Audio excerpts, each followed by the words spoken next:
एक गणित के सवाल को सॉल्व करने के लिए एक छोटे से सूत्र का सहारा लिया जाता है। ठीक उसी भांति हमको इस दुनियादारी को समझने के लिए, अपने आप को समझने के लिए एक छोटे से सूत्र का आवश्यकता होता है, एक छोटे से मैप का आवश्यकता होता है, जिसका नमूना मेरा पिंड है, मेरा मानव शरीर है। वैसे भी इस शरीर की मिस्ट्री कितनी डीप है ज़रा सा सोचने में भी नहीं आएगा। छोटा सा मैं एक उपाख्यान देता हूँ आपको। वह ये है, एक आप अपनी 9 साल की फ़ोटो लीजिए और 56 साल की फ़ोटो लीजिए।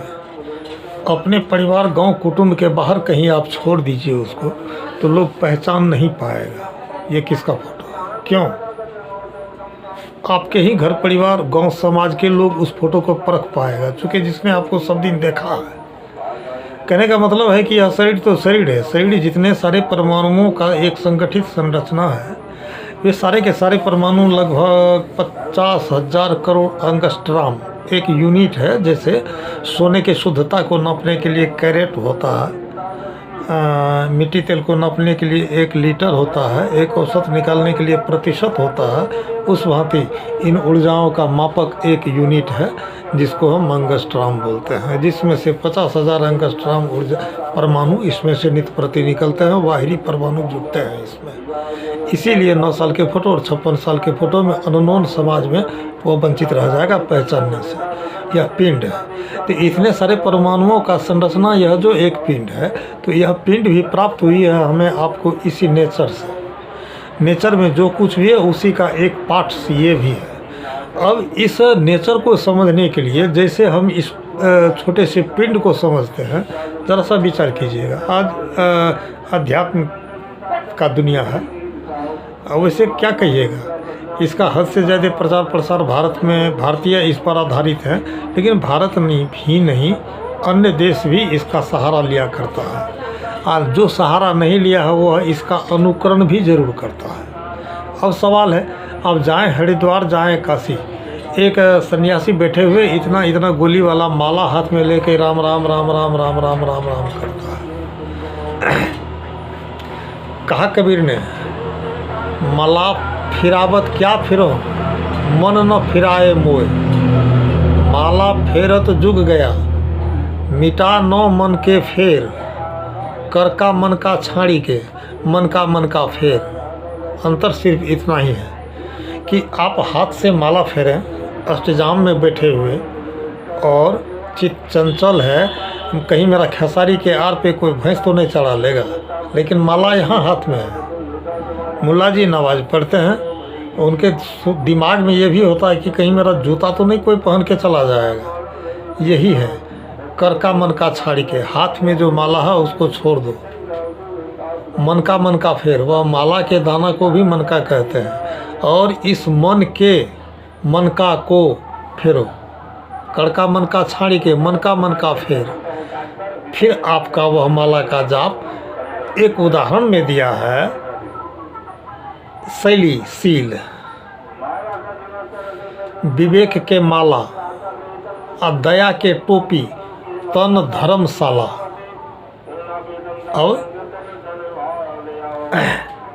माला कहा विवेक को, विवेक की माला, और दया की टोपी, यानी आपका कवर आपकी दया है। आपके ऊपर जो कवर है वह एक दया की टोपी है। और इस तन को धर्मशाला 2 अर्थों में लीजिए। यहाँ कुछ दिनों के लिए यह प्राण पखरू विश्राम करता है, इस मायने में भी यह धर्मशाला है। दूसरी बात है, इस देह में एक ऐसा फिनोमेना है जिसमें शिव पीव ब्रह्म सबकी अनुभूति इस देह में हुई है, देह के बाहर नहीं हुई है।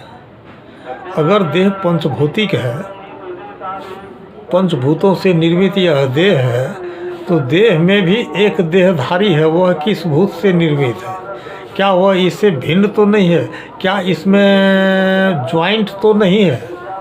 आप तमाम दर्शनों को देखेंगे बारी बारी, तो आपको कहीं शिवो अहम जीवो ब्रह्म ना पढ़ अहम ब्रह्मास्मि तत्वमसि तरह तरह के वाक्य मिलेंगे, लेकिन इसके आप सारांश में जाएंगे, इसके निष्पत्ति पे जाएंगे, तो वहाँ आपको क्या कहा जाए, छोटे दिमाग से बड़े शास्त्रों को पढ़ करके हम थक जाएंगे।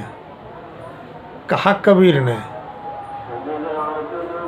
एक चींटी के मुँह से बह गए नदिया नाल, लाखों धोबी कपड़ा धोबे धीमर फेंके जाल। इस किताबों की विषय में एक परिभाषा दिया है उन्होंने कि लिखता भी बहुत है, पढ़ता भी बहुत है, श्रोता भी बहुत हैं, लेकिन विचार करने योग्य लोग कोई बिरला पावत भेद, जिन चिन्ह प्रगटता।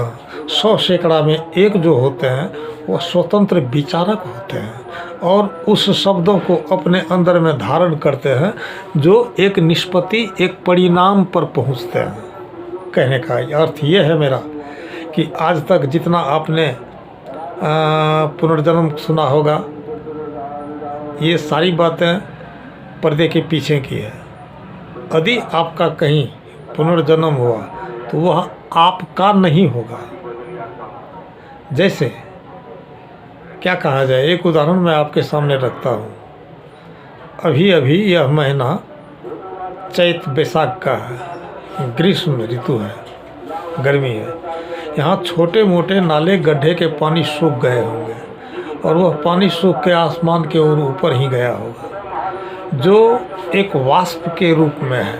लेकिन समय के आघात प्रतिघात से वह एक समय में मानसून बन करके आप ही के बीच वह वर्षा होगी, तो फिर वह गड्ढा नाली भर जाएगा। आगे साल में फिर उसका यही हाल होगा। जैसे एक बरसे का बूंद आवागमन के फेर में पड़ा हुआ है, उसी भांति हम और आप भी फेर में पड़े हुए हैं। लेकिन ये कोई निश्चित नहीं है कि समुद्र में घड़ा फट जाने के बाद कौन सा पानी किस घड़े में था और वह घड़े का पानी किस में है। जैसे यह निर्णय करना कठिन है, वैसे हमारे पुनर्जन्म का भी निर्णय करना कठिन है। एक ज्योतिष ने एक राजा को बताया कि हे जी राजन, देखो तुम मरोगे तो तुम्हारा जन्म सूअर में होगा और सूअर तो मल खाता है। राजा को बड़ी इस बात की चिंता हुई। उन्होंने अपने वसीयतनामे में 2 लाइन लिख दिया बेटे को कि बेटे देखो, इस डुम्बा टोली में अगर सुगर भी आएगी तो गौर करना, ज्योतिष जैसा मुझे बोला है, एक चितकबरा सुगर के रूप में तुम्हारा जन्म होगा। चितकबरे सुअर को देखो तो जाके उसको तुम सीधे गोली ठोक देना। और वाकई आने वाले समय में राजा की मृत्यु के बाद एक सुअर बच्चा दी, तो बच्चा भी चितकबरा था। उनके बेटे को ही बात अटका कि मेरा बाप सही वसीयत बनाया। बंदूक उठाया और गया उस बच्चे को गोली मारने के लिए। कि कहता भाई क्या बात है, कहा आप ही का तो यह बनाया हुआ वसीयत था। कहा चलो छोड़ दो, ये भी जीवन अच्छा ही है। यदि सुअर है वह भी मल खाता है तो अपने आप में मस्त है, तो क्या आपत्ति है। जहाँ हमारी जन्म होगी तो हम उसी परिवेश को न जिएंगे, अभी इस परिवेश को जी रहे हैं।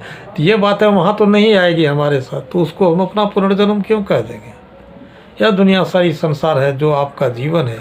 इसी जीवन के मध्य क्रम में अगर आप एक नियंत्रण बना के जी लेते हैं तो यही आप एक केंद्र बिंदु में खरे प्रतीत होंगे। जैसे कहा, चलती चाकी देख के दिया कबीरा रोए, दुई पाटन के बीच में साबित बचा न कोय। एक अर्ध उर्ध के दुई पल्ला जतवा, चांद सूरज दुई हाथ रे हो। झिकी लियो आहो गंगाराम जतवा, जहीने पिसब तहीने उठायबो। चक्की चलाते आपने देखा होगा, गांव में घर में महिलाओं को वो चक्की के सुराख में गेहूं डालती है। गेहूं जब डालती है तो सारा गेहूं पिसा जाता है, कुछ गेहूं बच जाता है जो उस कील के सहारे रहता है। तो वह जो आपका कील नियंत्रण केंद्र बिंदु है, अगर उस केंद्र बिंदु में अपना बैलेंस बना के जीते हैं तो फिर आप सुरक्षित हैं, इस सृष्टि में रहेंगे। अगर आप अपने नियंत्रण केंद्र को छोड़ दिए तो बस इस दुनियादारी में भटक गए। बस इसी को एक जगह सिमट करके ला करके आप अपने शुद्ध जीवन को जी करके चलें यहाँ से, यही एक उपलब्धि होगी इस